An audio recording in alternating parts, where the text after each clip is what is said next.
Aniston stormed out of my condo and the door slammed behind him.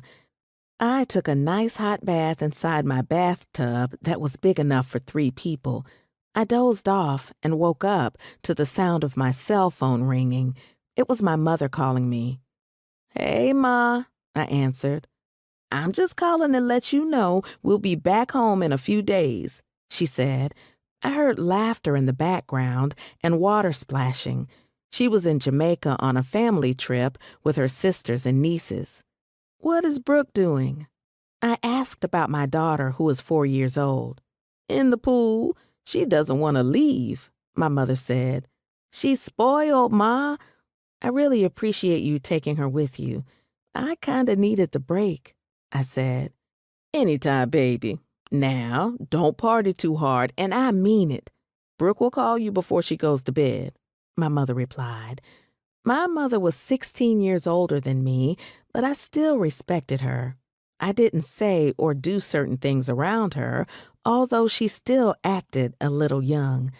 I washed up before I got out of the tub. I sat on my bed with a towel wrapped around me.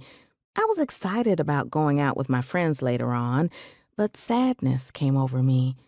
I grabbed my phone and went to Solly Jones's IG page. He was a professional baseball player for the Orioles. He had smooth, dark skin and pretty thick waves that somewhat curled around his head. His beard was shaped up nicely. On one of his pictures, he was sitting in the driver's seat of a white Lamborghini with the suicide door up. He was 6'4" and his arms were full of tattoos. He was considered one of the finest men on earth. His teeth were pearly white, and he had 2 diamond golds in the top row of his mouth. He was young and rich. He was also my daughter's father. Everyone knew he had a daughter, but they didn't know I was her mother because I didn't post her. Next to him in the car was his Panamanian fiancée. She was gorgeous, although she had a lot of surgery done. I wanted to scream, but I held it in. Solly had his lawyer contact me for confidential reasons when he got drafted. I agreed to not mention his name to anybody because of his career. He paid me $12,000 a month in child support, but there were rules behind it.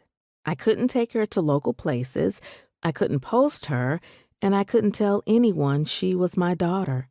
It was written up as some kind of safety agreement so no one could kidnap her, and etc. But I knew the real issue.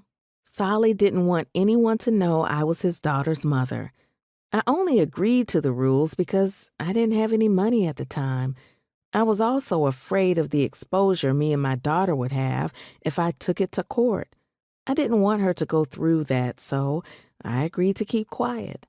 I didn't want my baby to be in the middle of a nasty battle leaked to the media. I would have looked like the fat baby mama that trapped him.